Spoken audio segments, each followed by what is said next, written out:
2001 চন আজিৰ পৰা প্ৰায় 24 বছৰ আগত এজন মানুহে এটা ৰুমৰ ভিতৰলৈ মাতি নিছিল তাইক। ৰুমটোৰ ভিতৰত দেখে এজন মানুহ আৰু এখন ডাঙৰ বিছনা আছে। মানুহজনে তাইক বহুত অশালীন ব্যৱহাৰ কৰিছিল। বহুত ভয় খাইছিল তাই। আৰু অলপ সময়ৰ পাছত কপি কপি ৰুমটোৰ ভিতৰৰ পৰা ওলাই আহে তাই। হয় বন্ধুসকল, অভিনেত্ৰী বৰষাৰাণী বিষয়াৰ লগত হৈ যোৱা এটা সঁচা ঘটনা।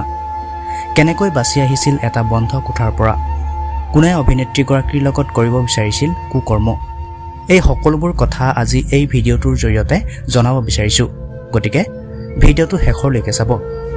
মুম্বাইৰ এটা ৰুমৰ ভিতৰত কি হৈছিল অভিনেত্ৰীগৰাকীৰ লগত, প্ৰথমেই অভিনেত্ৰীগৰাকীৰ নিজ মুখেৰেই সম্পূৰ্ণ কাহিনী শুনাই ল'ব বিচাৰিছো। আৰু মই ছোৱালীখিনিক এতিয়া মই মোৰ জীৱনৰ কথা কিছুমান কওঁ। বম্বে গৈছিলোঁ, খুব ইচ্ছা আছিল মোৰ সকলোৰে দৰে বম্বেত কাম কৰিবলৈ বলিউডত। আজিৰ পৰা প্ৰায় 10 বছৰ আগতে এবাৰ 2021 চনতো গৈছিলোঁ। আৰু তাৰপিছত মোৰ স্বামীয়ে যেতিয়া কাম কৰি আছিলে বম্বেত তেতিয়াও গৈছিলোঁ 10 বছৰ আগতে।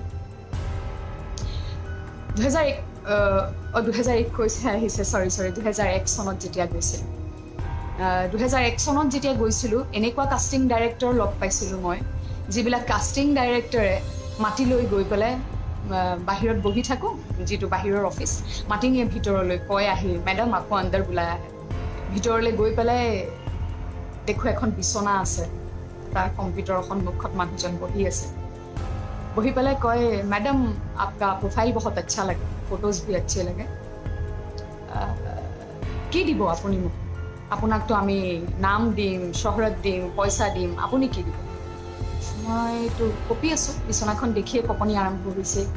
মই কৈছোঁ মে আপকো হাৰ্ডৱৰ্ক দুংগি, টেলেণ্ট দুংগি। তেতিয়া কয় no' baby, I am talking about compromise, sleeping. নিজ কাণত, মই নিজ কাণেৰে শুনিছোঁ, মোৰ সন্মুখত কৈছে। কপি কপি ওলাই আহোঁ। কিন্তু এটা কথা মই তেওঁক সন্মান জনাইছোঁ যে তাতে কোনো জোৰ জবৰদস্তি নকৰে। কোনোবাই কম্প্ৰমাইজ কৰিব বিচাৰিছে, দে আৰ ভেৰি, কিন্তু তাতেও এটা ৰিস্ক আছে। দেখি আহিছোঁ যে বহুতে কম্প্ৰমাইজ কৰি আছে, কিন্তু কাম পোৱা নাই। কি হ'ব, কি গেৰেণ্টি আছে? মই নকৰিলোঁ। মোৰ ঘৰৰ যি শিষ্টাচাৰ, যি নৈতিকতা, ইমান বেছি নৈতিকতা থুচি ভৰাই দিছে যে তেনেধৰণৰ অনৈতিক কাম মই কৰিব নোৱাৰিলোঁ কাৰণে মই গুচি আহিলোঁ। দুখেৰে গুচি আহিলোঁ। আহি পেলাই মোৰ মনত আছে, মই ৰবি শৰ্মাৰ লগত এই কথাটো ডিছকাছ কৰি আছিলোঁ কোনোবা এখন ছবি কৰি থাকোঁতে। ৰবিয়ে বৰ সুন্দৰ কথা এটা কৈছিলে মোক। মই ৰবিক সুধিছিলোঁ, ৰবি তোমাৰতো ইমান টেলেণ্ট আছে, ইমান তুমি ধুনীয়া দেখিবলৈ, কিয় তুমি বাহিৰত ট্ৰাই নকৰা? তেতিয়া ৰবিয়ে কৈছিলে, বৰষা, বাহিৰৰ এখন জংঘলত, এখন বিশাল জংঘলত মেকুৰী বা শিয়াল হৈ থকাতকৈ মই মোৰ জংঘলৰ বাঘ হৈ থাকিব বিচাৰিম। সেই কথাটো মোক ক্ৰিয়া কৰিছে।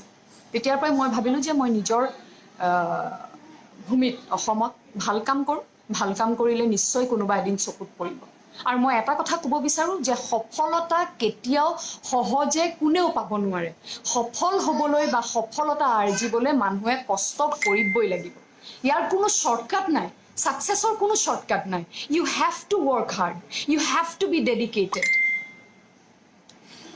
তাৰপিছত গুচি আহিলোঁ। তাৰপিছত মই যেতিয়া স্বামীৰ লগত আছিলোঁ, এখন চিৰিয়েল কৰি আছিলোঁ, আপোনালোক সকলোৱে দেখিছিল।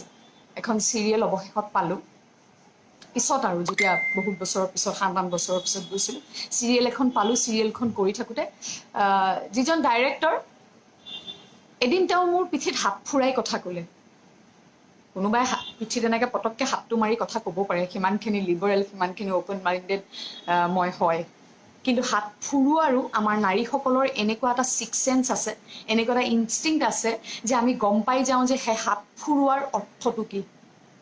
সেইদিনাখনে সেই কামটো বাদ দিছিলোঁ আৰু অসমলৈ ঘূৰি গুচি আহিছিলোঁ। আৰু কাণত ধৰিছিলোঁ, যদি ইয়াত মোৰ কাম দেখি কোনোবাই মাতি নিয়ে মই কৰিম, কিন্তু ভৱিষ্যতে মই আৰু তাতে গৈ কাৰো দুৱাৰত টুকুৰিয়াই পেলাই মই কাম বিচাৰিবলৈ নাযাওঁ।